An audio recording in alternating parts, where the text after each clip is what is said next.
Welcome back to the Big D Coins channel, ladies and gentlemen. Here on this channel, I share with you coins that are part of my collection and tell you what to look for in your very own collection. So this video, it's going to be a long one, and we're going to focus on the modern dollar coins. So we've got 4 different coins that we're going to focus on today: the Eisenhower dollar, the Susan B. Anthony dollar, the Sacagawea dollar, and the presidential dollar coins. So this video is going to talk about the history of each of the coins, the value of each of those coins. We're going to look at some highly graded examples of those coins, as well as some error varieties that exist for each of these coins. So get ready. It's going to be a long video, and it's going to have a lot of information for you. I think you're going to really enjoy it. If you're enjoying the video, please do comment, like, subscribe, and help support the channel that way. All right, so let's get right into it. So you'll probably notice here we have the Susan B. Anthony dollar coins. We're going to get these out of the way and just look at them one at a time. The Sacagawea dollar coins and the presidential dollar coins. Oh, what do we have here? We've got a peace dollar coin right here. This coin was made in 1890, and I've got it here to illustrate that this is the last kind of time they had silver in the coins. Up until 1935, the peace dollar was 90% silver, and then from 1936 to 1970, they actually didn't produce any dollar coins. So let's get that out of the shot, and we'll come back to it later. All right, so coins going forward are not going to be silver, except for some of the special Dwight D Eisenhower coins, which we'll talk about in this next segment coming up right here. All right, so you've got this right here is the Dwight D Eisenhower coin. That one I had on top was the bicentennial anniversary, but let's take it back to this one right here, and we'll focus on this. All right, the Dwight D Eisenhower coin was made to commemorate the man Dwight D Eisenhower, as well as the lunar landing. So on the obverse of the coin, we've got a portrait of Dwight D Eisenhower. And on the reverse of the coin, we've got this commemorative symbol to commemorate the lunar landing. Now, this symbol right here is very similar to the Apollo 11 mission patch that was made. Apollo 11 was special because it was the first time that people walked on the moon. So you'll see this reverse right here again later in the video when we start to talk about the Susan B. Anthony dollar coin, because as you can see, those are very similar images on the reverse of the coins. So the Dwight D. Eisenhower coin. I mentioned at the very beginning that there are some silver versions of these coins.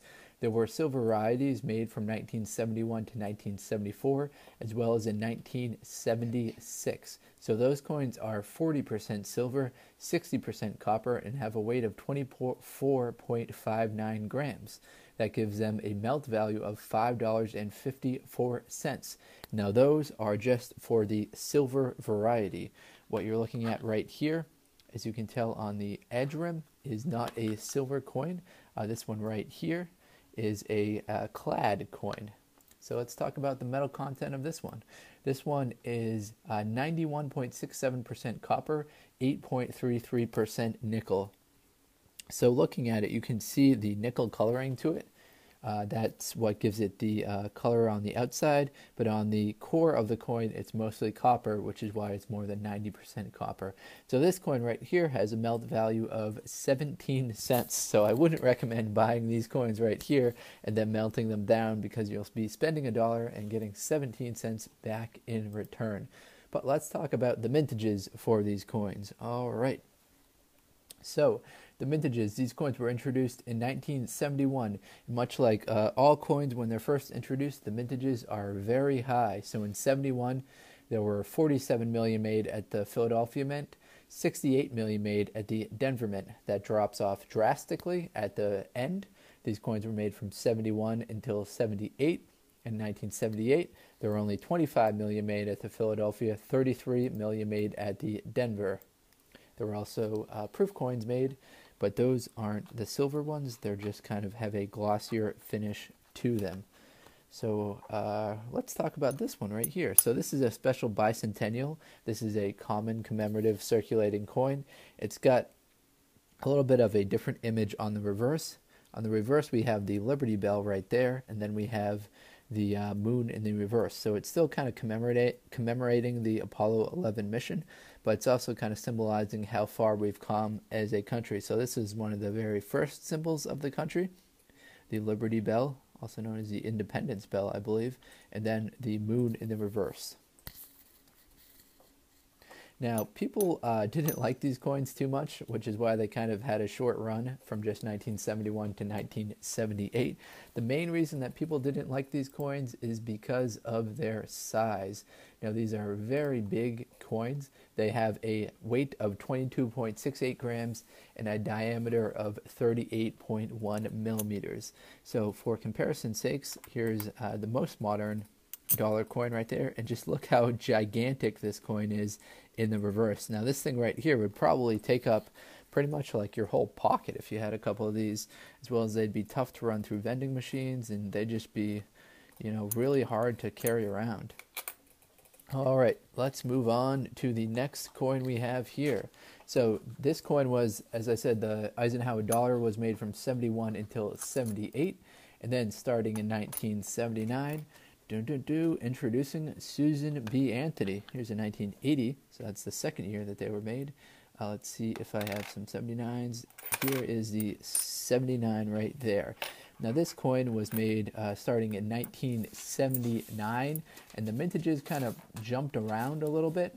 They were made from 79 to 80, then 81, and then from 81, there weren't any made until 1999.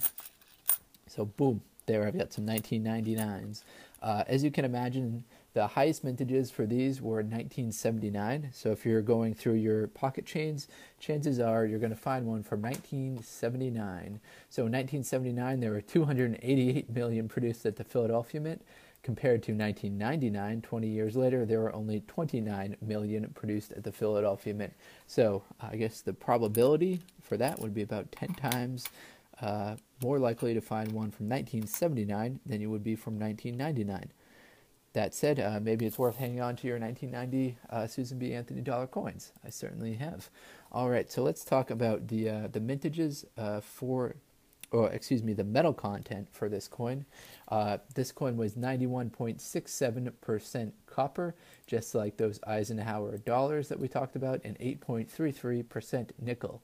It has a much lower weight than the Eisenhower dollar. It only has a weight of 8.1 grams, so that gives it a total melt value of about 6 cents. So if you started melting these down, you'd lose even more money than if you did with the Eisenhower dollars. So what makes this coin a little bit different, as you can see, is the hejadong. I believe that's the word for the 11-sided object. So you can see it has 11 sides, which just makes it very interesting, a little bit different. But people didn't really like this coin. The problem with this coin is that it was a copper nickel clad, which is the same metal composition as the quarter, and it was approximately the same size as well as far as diameter. So people got these pretty confused with the quarters out there, and would be kind of easy for a bank teller or someone at a vending machine, or someone doing the cash register at a institution to give you these instead of quarters. So caused some errors there. But the reason why they brought these back in 1999 was for the vending machines. People were putting $5, $10 bills into vending machines, and the problem was, if you did that and you just bought like something that cost 50 cents, you get back a ton of quarters. But it makes it a lot easier if they can give you back these dollar coins instead of quarters. So the vending machine industry, the big vending, really liked these dollar coins, but everyone else kind of hated them. Another interesting fact, we've got Susan B. Anthony on the obverse right here. She was famous for her women's rights activism, and she was the first real-life woman to be featured on a coin. Previously, we had Lady Liberty on coins. We had the Statue of Liberty on coins as well, but Lady Liberty and Statue of Liberty weren't actual people. They were more kind of symbols of the United States. So this is the first time that an actual person, a actual female person, a lady, appeared on a coin. Now there are some varieties with these coins, depending on the rim around the edge right here. Some of them are wider than others. So here we have 1980 and we have 1999. Looks like this 1980 is a little bit wider than that 1999, and then you can kind of look at the 79. So the edge of the rim kind of varies from coin to coin. So some of them can be worth a little bit more money than others if you have a real discrepancy there. So I didn't talk about earlier in the Eisenhower dollars what the varieties are. So let me hop back to that. The main variety for the Eisenhower dollar is isolated up into this section right here, which is kind of a globe. Now there are some misprints of the Caribbean islands, so you can see this is a real fine detail right here. That caused some die errors when this was struck. So if you're looking through Eisenhower dollars, take a look at the reverse right here. That shows you where if there's a error there. So these islands, that's what it's supposed to look like. You can supposed to see kind of individual Caribbean islands. However, the error coin that's worth a little bit more money is just kind of a block, a mound of coins, a mound of islands right there. So that's the spot you should check out for errors for the Eisenhower dollar. For the Susan B. Anthony dollar, as we just talked about, it's the kind of the edge in the wide versus thin kind of edge right there. All right, so as we mentioned when we were talking about the Eisenhower dollar, I mentioned this reverse right here is the same patch for the Apollo 11 mission. All right, moving on to the next coin. Do you guys remember what the next one is? Starting in 2000 is the Sacagawea golden dollar. Now they switched these up right here because people were mad about the old ones being a copper nickel clad combination and confusing those with quarters. So they brought this one right here and they made it out of manganese. It's 3.5% manganese. That gives it its color. So that gives it this kind of gold color. It's mostly copper though. The core of the coin is 88.5% copper, has 6% zinc, 3.5% manganese, which gives it its color, and 2% nickel. So the manganese brass in the coin is part of the outer layer. Like any brass, its color will eventually become darker. So I've got kind of an example of that here. So this one right here is 2001. This one right here is 2000. So you can see because of its manganese brass combination, this one right here probably wasn't stored in ideal condition, and it's become a lot darker, giving these coins kind of like an antique finish. As these coins were handled very frequently, there's a lot of kind of errors and kind of scratches on them. And they're also kind of harder for coin collectors to store because of that manganese in them. You need to make sure that you have this in a binder, in a kind of the right condition, the right type of binder or folder, so that it doesn't react adversely to the metal that you have there. All right, let's talk about the metal content. We just hit that point. The years of production. So for the Sacagawea dollar, the main design, which I've got right here, was made from 2000 to 2008. Now there are some more modern ones that have the same obverse but a different reverse. But this simple one right here with the Sacagawea on the front and then her baby kind of thrown over her shoulder, that design was made from 2000 to 2008. And as you can imagine, the year 2000 is when they had the highest mintages. In 2000, there were 518 million that were made at the Denver Mint, 767 million made at the Philadelphia Mint. Compare that to 2008, which is the last year that they had these reverse designs on them. There were just 1.8 million made at the Philadelphia, and then 1.8 million made at the Denver as well. Now you might have seen on my other videos some kind of cool designs that exist for these on the reverse starting in 2009. So starting in 2009, they started to make different reverses that kind of memorialize the different contributions that Native Americans had made to the United States. So let me just read you some of those reverses. You might be kind of having one of those in front of you right now. So in 2009, the reverse featured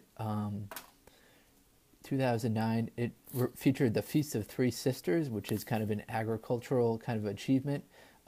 Native Americans helped the English with corns, beans, and squash and how to grow those. 2010 features the Great Treaty, the Great Law of Peace, The Great Law of Peace was a peace treaty amongst Native American tribes. 2011 features another treaty. It features the Wampanoag Treaty. 2012 features trade routes that the Native Americans showed the United States, or the English, I guess, would be the proper term for them. 2013 dollar shows another treaty, the Treaty of Lampani. 2014 dollar shows a ceremonial pipe. 2015 dollar, the Mohawk Ironworkers. And 2016 dollars, World War I and World War II veterans. In 2017, the the Code Talkers. All right, so let's get these coins out of here and introduce our very next coin right here. Is the final coin in the Modern Coin Show. This is the Thomas Jefferson and George Washington. These are both presidential dollar coins. These coins are a little bit different than what you've seen so far because they have some cool edge lettering. Now, the old Sacagawea coins didn't have the edge lettering. These ones right here do. Now, there's some variety coins that don't have the edge lettering that are a lot more valuable than these ones. So keep your eye out for that. Most of the edge errors exist in the kind of the earlier coins. The first, I think, 3 presidents are really where they kind of messed up the edge lettering. And those first 3 presidents, obviously Washington, John Adams, and Thomas Jefferson. I've got 2 of them right here, Washington and Thomas Jefferson. Now these 2 right here, there were 340 million George Washington coins made. 224 million John Adams coins made. These have a similar metal content to the Sacagawea coins. They're 88.5% copper, 6% zinc, 3.5% manganese, 2% nickel. The manganese, as you can imagine, gives them their special coloring to them. So it gives them kind of a gold coloring. Now these were made from 2007 until 2016.